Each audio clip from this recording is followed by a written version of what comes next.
Hey, so decided to go ice fishing again. I got a lot of questions over the last couple of videos about what kind of gear I use, how long did it actually take to set up, how long did it actually um, take to tear down, how do you know the ice is safe, all this other stuff. And I'm hoping to answer at least most of those questions today.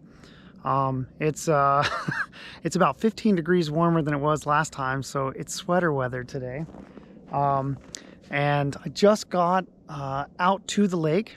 I'll go ahead and show you guys the lake. And it's a beautiful day, nice and cool for ice fishing.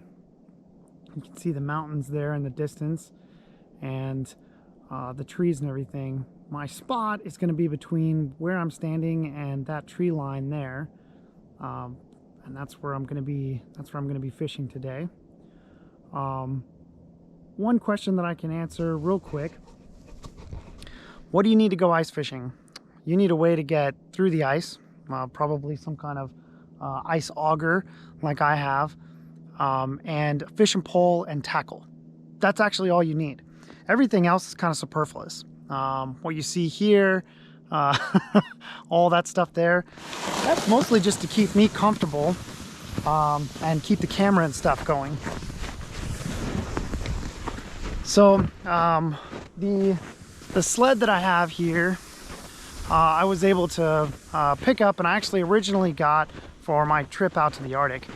I was like, well, you know, it'd be really hard to carry a caribou over the tussocks and the snow and the rocks and the ridge lines and everything else. It'd be really nice to be able to just pull them in a sled. I had a friend that I went to work with, and he said there's no way you'll be able to take your game cart on wheels, basically like almost imagine like a wheelbarrow, except for carrying game. He said there's no way you'll be able to get that over the tussocks. Tussocks is like this really tall grass, like imagine like crabgrass, but on steroids, because it's Alaska. Really tough to walk over. It'll stand about 1.5 to 2.5 feet tall. Anyway, I don't want to talk about caribou too much right now. I want to talk about ice fishing, because that's where we're at. A couple of things about ice fishing and knowing the ice itself. One, flowing water versus still water in lakes are completely different animals. These are completely different things. I saw this lake freeze up in October, okay? And the river, only a few minutes from here, a few minutes drive from here, is still not frozen over, or it has frozen over and then melted again in places. Flowing water is a completely different thing than still water when it comes to knowing ice for ice fishing.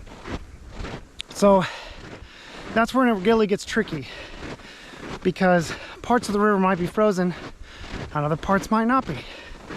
Or you get some part of the river that flows and you get warm water flow into a spot and melts it. It gets very, very tricky and very dangerous too.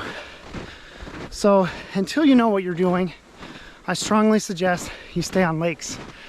Stay on still waters and try and research if there's a hot springs or something that feeds it, and that can help you stay away from...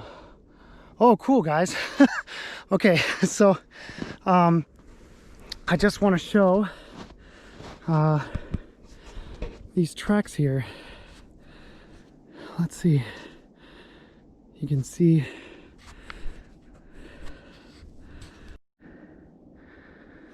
there's a set of tracks coming across the lake itself. Now this is actually, talking about safety and everything, this is actually a really good indication that your lake or whatever body of water you're trying to ice fish on is safe enough. Well, if a whole moose came across here And the moose here are massive. Let me tell you, it's probably good enough for a person. Now, I watched the weather here for several weeks. I watched when it froze over, and I walked around the outside of the lake over there over a month ago. And when that part of the lake seemed okay, then I decided to walk on other parts of the lake. And then I got brave and kind of checked out some cracks and things and see what it looked like. And that was over a month ago, and we haven't had any days above freezing since then. And that's something that you can look at. You can look at and say, hey, how much cold weather have we had? What's the temperature been like? Has it been below freezing? What feeds the lake? If it's a hot springs that feeds the lake, or if you have water that flows into the lake that you're trying to fish on, these can change things for the water itself. Okay. Also, if it's slushy on top, when you go to touch the ice along the coastline and everything, look and see if it's soft. You know, if it's real hard, then you're probably better to venture out a little bit. A few other things you can do to make sure that the ice is safe is know how much snow is on top of it. Okay, snow is heavy, and it can actually help break the ice, so you don't want to do that. So let's see what else. You're more likely to have weaker ice around the edges of the lake than you will have out in the middle of the lake. And I know it seems kind of counterintuitive. You'd think that it's more dangerous as you go further out. And it can be if it's fed by a hot springs or there's some kind of water flowing into it. If it's a still lake like this, like the one that I'm standing on right now, the ice that pushes up against the sides, okay, and is freezing and pushing and expanding out, that's going to be weaker ice than here in the middle, where it's actually kind of spread from this and maybe a push up against other parts of it, and there'll be small stress cracks and things like that. But you're more likely to have your stronger bits of ice, or at least ice that doesn't look like it's been all messed up, out in the middle of the lake. Another thing you can do is you can use your ice auger. If you're out ice fishing, one of the two pieces of equipment that you need is going to be your ice auger. And you can see, is it more than a couple of inches? Most of the time, you only need between 2 and 4 inches, okay? So imagine like an apple, okay? You get an apple. If an apple couldn't be buried in the ice, it's probably not good enough. Wait longer, and wait for more cold weather. The ice that I'm standing on right now is about 10 inches thick. So it's plenty thick enough. You could actually probably drive the whole car that I drove here on out onto this ice. So yeah, you can use a drill too. I've seen people where they'll use a power drill. They'll get it and they'll drill down into the ice just with like a normal drill. You get something to bore out that ice and just drill a little thin hole in there, and that way you can see how thick the ice is. Between 2 and 4 inches is good to walk on. Between 6 and 8 inches is good for smaller ATVs, snowmobiles, that sort of thing. And once you get between the 10 and 12 inches of ice, you're good enough to drive a whole vehicle on it. I would obviously be careful and take the time and practice and know what you're doing.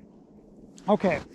The next thing I'm going to do here is I'm going to set up the whole thing.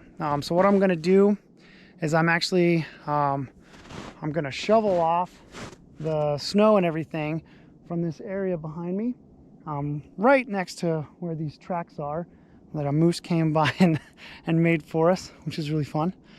I think that that moose is out there somewhere looking around. Yesterday, looks like it came through here yesterday, or night before last night is what it looks like to me. Yeah, I'm gonna shovel off the snow here. That's gonna help when I set up my camp, that I'm not melting the snow and creating a big wet mess on top of the ice that I'm trying to ice fish on. And also it'll help bring in the light. If I shovel off a big spot around the ice, around where my tent is going to be. That'll help the light, even though it's really cloudy, come in through, and it'll help glow a bit through the hole that I'm going to cut in the ice. I also brought a lantern today, and I'm hoping that that means that I'll get better videos for everybody with the lantern. Let's see. Yeah, more about the gear. I'm going to cover more about every single piece of gear that I use when I'm out ice fishing or hunting or camping in the cold like this. But I'm going to do that at home so I can make sure that I get good videos for everybody and I'm able to explain it. And I'm not burning my daylight talking about gear or caribou when I want to go ice fishing. And I've got to do it during the day so that I can see better. All right, wish me luck. Okay. So I started dragging out all the stuff about 12:30, and at about 12:15, so about 45 minutes, took me to get everything set up for a hold. The power drill burnt through a hole on 24 amp battery, and then started getting really hot. So I ended up using the hand auger in the end anyway. And then I was like, okay, let me get a pole in the water. And then I got a pole in the water and I was like, oh, the light, let me turn on the light so that I have a better video. And you can see I got a little lantern over here to, I don't know, try and help with the light. And before I could even reach for the light, I had a bite. And I want to show you guys, hopefully this is a better picture and video than I've gotten previously. You can see pretty good sized fish. I mean, it's wider than my hand. You can see little bits of like mist and everything coming off of him because he's actually that much warmer than the ambient air. But I got him. What a beautiful fish. I'm sure that he's gonna taste delicious. What I've done here, just so everyone knows what's going on here, is I've kind of set up my gear and the heater and my chair and the drill and all this sort of stuff. But with the bit of snow and everything that you're seeing here, basically this is just shaved ice that came out of the hole. I wanted to make like a barrier so that it would be harder if I pulled the fish out for them to get away. They would have to come over this shaved ice barrier that I made. And so I kind of pulled him out and then chucked him over there. Anyway, took no time at all, and I'm really excited for the rest of them. So stay tuned in, keep wishing me luck. I'm feeling like it's great and the luck is there.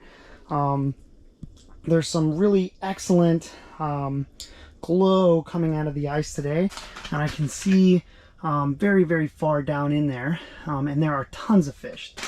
So I really want to get back in the water. So this is going to be a short video because I want to get this guy off, put him in the bag, and then get back in the water as fast as I can and get another one out, throw him on the other side of my little shaved ice barrier so they can't fight and get away, because they love to fight. All right, wish me luck.